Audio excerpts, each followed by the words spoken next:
Hey there, planty people. Nanette Blair here. I just wanted to give you a little peek at one of my food forests that I have at my own house. In the middle there, you'll see the apple tree that we planted this year.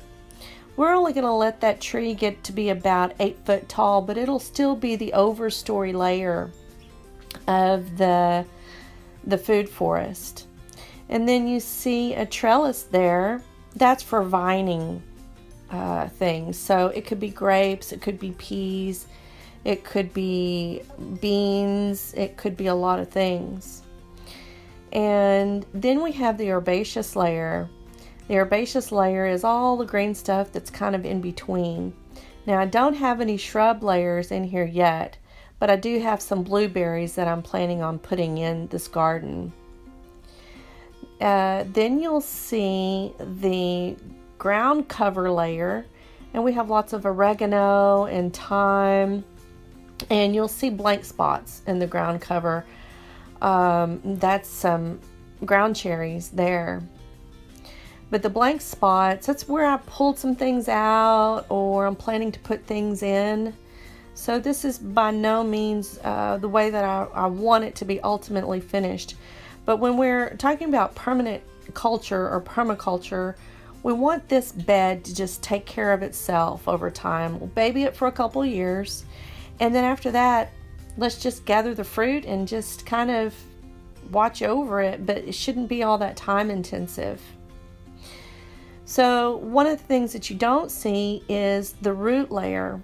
The root layer, I have planted some daffodils, which play a very important role. They repel moles, and they're also an antifungal, so that keeps fungus from building up. I mean, not all the fungus, but harmful fungus all the way around those fruit trees, which there's several there, but you can only see the one. And you see all those butterflies on the flowers? When we bring in those pollinators, and it could be bees, it could be butterflies, but when we bring in those pollinators, they're also going to help pollinate our tomatoes and our peppers and our pumpkins and cucumbers and anything else that we bring in. And then you will also see all the mulch, which I think I'm going to do a video just on the mulch because it's so important. There's the other fruit tree over there. I don't know if you can see it. It's kind of in the shade. And then those rocks play a very important part too. That's the pathway, so I don't have to step on my garden constantly. They also shelter bugs. They create condensation. They create warmth at night because they've gathered the solar power of the sun all day and made it warm. And this little plant right here has thorns on it. But that's a nitrogen fixer. I fully plan to chop that down because it'll grow into this huge big tree with lots of thorns all over it. Okay, you guys, I'm going to leave you with some pictures from the harvest from my garden this year.